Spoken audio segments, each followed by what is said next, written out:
बिस्मिल्लाहिर्रहमानिर्रहीम। अस्सलाम वालेकुम। मैं मियां मोहम्मद अशफाक हूँ। आज ये सियालकोट में जो श्रीलंकन शहरी को कत्ल किया गया, उसकी हलाकत के मामले में जितनी इंफॉर्मेशन मैं आपके साथ शेयर कर सकता हूँ, यकीनन कोई दूसरा नहीं कर सकता। उसकी वजह यह है कि मैं सियालकोट में मौजूद हूँ और शायद मैं उन रिपोर्टर्स में से हूँ जिनके पास सबसे पहले ये खबर आई थी। अभी तक इस वाक़े की क्या अपडेट है, कितने अफराद गिरफ्तार हुए, कौन कौन गिरफ्तार हुआ और क्या क्या मामलात रहे, इस पर सारी तफसीलन बात करूंगा। लेकिन पहले ज़रा जिक्र करते हैं कि ये वाक़या कब और किस तरह से पेश आया। सुबह 11 बजे के करीब ये वाक़या सबसे पहले एक दोस्त ने वहीं फैक्ट्री के अंदर मौजूद किसी दोस्त ने मुझे वीडियोस कुछ सेंड की और ये बताया कि ये एक मामला हुआ है और कुछ इस तरह से बताया ये जा रहा है कि शायद इस शख्स ने कोई तौहीने रिसालत की है। इस सूरत हाल को जब हमने देखा, हमने इसको जांचा, इसी दौरान डीपीओ सियालकोट और पुलिस और दीगर कानून नाफिज करने वाले इदारों के साथ भी मेरी बातचीत हुई, तो हमने ये डिसाइड किया कि अपने रिपोर्टर्स को ये बताएं कि इस खबर के हवाले से जो है इसको बड़े मोहतात अंदाज से हम जो है रिपोर्ट करें। किसी को बिला तहकीक हम गुस्ताखी के ज़ुमरे में ना डाल दें, तौहीने रिसालत का मामला इसमें ना लेके आएँ जब तक कि पता ना चले कि क्या वाकई में इस शख्स ने कोई तौहीने रिसालत वाला कोई अमल किया है या नहीं किया। 2014 से ये कुमार प्रांथा नामी जो श्रीलंकन शहरी है इस फैक्ट्री में बतौर प्रोडक्शन इंचार्ज जो है वो काम कर रहा था और आज सुबह 11 बजे के बाद जो है ये वाक़या रिपोर्ट होना शुरू हुआ और मामला ये सामने आया कि प्रांथा की जानिब से खुदा न खास्ता तौहीने मज़हब के जो कार्रवाई की गई है या कोई अमल किया गया है जिस पर मुश्तल हजूम ने इसे जो है वो कत्ल किया है। लेकिन जैसे जैसे फिर ये मामला खुलता गया तो चीज़ें सामने आता शुरू हुई कि एक्चुअल वाक़या हुआ क्या था। मामला ये है कि इस फैक्ट्री में कुछ पेंट का काम चल रहा था पिछले काफ़ी दिनों से और उस पेंट के काम के हवाले से आप जानती हैं कि जब कोई प्रोडक्शन इंचार्ज हो, फैक्ट्री के मालकान हो, घर में कोई सीनियर फ़र्द हो, तो उसकी कोशिश होती है कि काम को जल्दी से निपटा दिया जाए। तो उसी बहस और तकरार के दौरान ही मुबैना तौर पर बताया ये जा रहा है कि इस कुमार प्रांथा से जो है कोई फ्लैक्स जो है वो फाड़ के नीचे ज़मीन पे फेंकी गई या डस्टबिन में फेंकी गई, जिसके रद्द अमल में इन नौजवानों ने, जिनका इकबाली जुर्म भी आ चुका है, इन नौजवानों ने एक पूरे मॉब को, पूरे हजूम को अपने साथ मिलाया और उस पूरे हजूम ने इसको पहले तशद्दुद करते हुए फैक्ट्री से बाहर निकाला और बाद अज़ां इसे आग लगाकर जो है वो हलाक कर दिया। तो ये इंतहाई अफसोसनाक वाक़या है। इस वाक़े को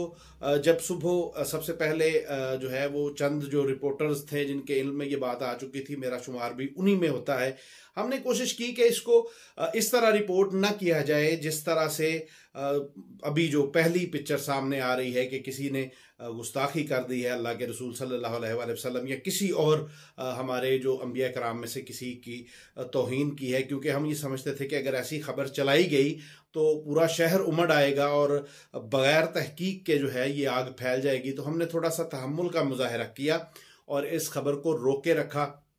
और जब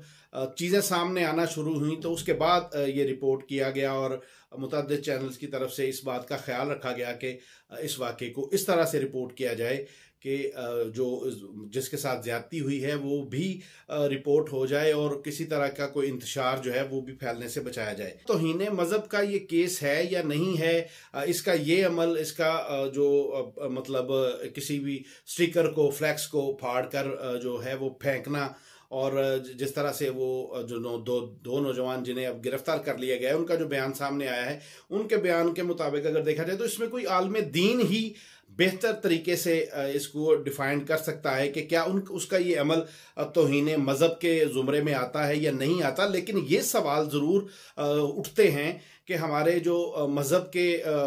की जमातों के साथ ताल्लुक़ रखने वाले हमारे जो उलमा इकराम हैं, अकाबरीन हैं, ये एक ही इशू के ऊपर इस हद तक हाइप क्रिएट करते हैं, इस हद तक अपने कारकुनान के जज्बात उभार देते हैं कि वो मरने मारने पे तुल जाते हैं और फिर उसी इशू से जब इन्होंने यू टर्न लेना होता है तो ये अकली दलील और बाज़ औक़ात कुरान और हदीस से भी दलाइल निकाल कर यू टर्न भी ले लेते हैं और अपने यू टर्न को जस्टिफाई कर लेते हैं। और अगर ये गुंजाइश उनके लिए मौजूद है तो उनको ख्याल करना चाहिए कि वो महज अपने सियासी मकासद या दीगर मकासद के लिए बहुत अपने कारकुनान को जो है वो उस बुलंदी पर पहुंचा देते हैं जज्बात की, जहां पर उनके लिए सोचने समझने की सलाहियत जो है वो ख़त्म हो जाती है। तो ये सोचना पड़ेगा हमारे मजहबी अकाबरीन को कि वो हर बात पर लोगों को मुश्तल करने की बजाय उनको सही मानों में जो है वो दीन की तरफ लेकर आएं और इससे वो वाक़यात जो जनरली तौहीन मज़हब के ज़ुमरे में आते हैं वो भी जस्टिफाई होते हैं। तो ये कोई दीन की खिदमत नहीं हो रही, ना उन लोगों की तरफ से ना उन अकाबरीन की तरफ से जो इन बच्चों के जज्बात को उभारते हैं और बिलाखिर ऐसे नताइज जो है वो हमें देखने को मिलते हैं। क्या ये सिर्फ इस कत्ल के ज़िम्मेदार सिर्फ ये हैं या कहीं ना कहीं वो लोग भी इस कत्ल में मुलव्वस हैं, जो लोग एक छोटी सी बात पे अपने कारकुनान के जज्बात को इस हद तक उभारते हैं कि वो मरने मारने पर तुल जाता है और उसी इशू को क़यादत यू टर्न लेती है उस इशू से, और उस यू टर्न के लिए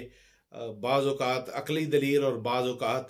कुरान और हदीस से भी हवाला जात निकाल कर यू टर्न को जस्टिफाई कर दिया जाता है। तो अगर ये दलीलें, अगर ये गुंजाइश मौजूद होती है जो कुरान और हदीस से भी देकर या अकली दलील देकर आप यू टर्न ले लेते हैं, तो इसकी गुंजाइश को अपने कारकुनों के लिए भी छोड़े, दूसरों के लिए भी छोड़े। यहाँ पर काबिल ज़िक्र बात आपको मैं ये बता दूं कि आज सुबह जब ये वाक़या पेश आया था तो उस वक्त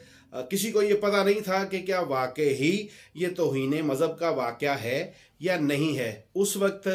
तमाम वो तंजीमें जो सोशल मीडिया पर और हर वक्त जो है वो पुरतशद्दुद नज़र आती हैं, वो अपनी लातल्लगी का इजहार कर रहे थे। अभी उन्होंने ये भी नहीं देखा था कि क्या ये वाक़या जनरली ही तौहीन मज़हब का है भी या नहीं है। ये तो बाद में खुलाना कि इस वाक़े का तौहीन मज़हब के साथ कोई ताल्लुक़ नहीं है मुबैना तौर पर अब तक की जो चीज़ें सामने आई हैं। लेकिन वो जो सोशल मीडिया पर लोगों को आंखें निकालते थे, ज़रा सा इख्तलाफ बर्दाश्त नहीं करते थे, जब उनको लगा कि हमारे पर जल सकते हैं तो फ़ौरन ही कहना शुरू कर दिया कि हमारा इससे कोई ताल्लुक़ नहीं है। तो ये एक इंतहाई अफसोसनाक रवैया है जो बहसियत कौम इसका हम शिकार भी हैं और इसके हम जिम्मेदार भी। तो मैं अर्ज़ ये करना चाहता हूँ, जो गुंजाइश हम अपने लिए रखते हैं वो दूसरों के लिए भी छोड़ें, ताकि इस तरह के वाक़यात जो है वो दोबारा ना हो। और इससे भी बढ़कर बात यह है कि इससे लिबरल और खूनी माफिया दीनदार तबके को तनकीद करता है और उस को यूं कहें कि नफ़रत का इजहार जो उसके दिल के अंदर है दीन के लिए, वो इन वाक़यात को बुनियाद बनाकर हमारे ऊपर जो है वो उसका इजहार करता है। तो ये वाक़या बहुत से सबक अपने अंदर समोए हुए है, इससे हमें सबक सीखना चाहिए और उम्मीद करते हैं कि अल्लाह ताला इस वाक़े को पाकिस्तान की तारीख़ का आखिरी वाक़या बना देता कि आइंदा जो हमारे मुल्क के अंदर अमन व आशती है वो कायम और दायम रहे। अब तक के लिए इतना ही। अपनी तन्हाइयों, अपनी महफ़िलों और अपनी दुआओं में हम सबको याद रखिएगा। अल्लाह हाफ़िज़।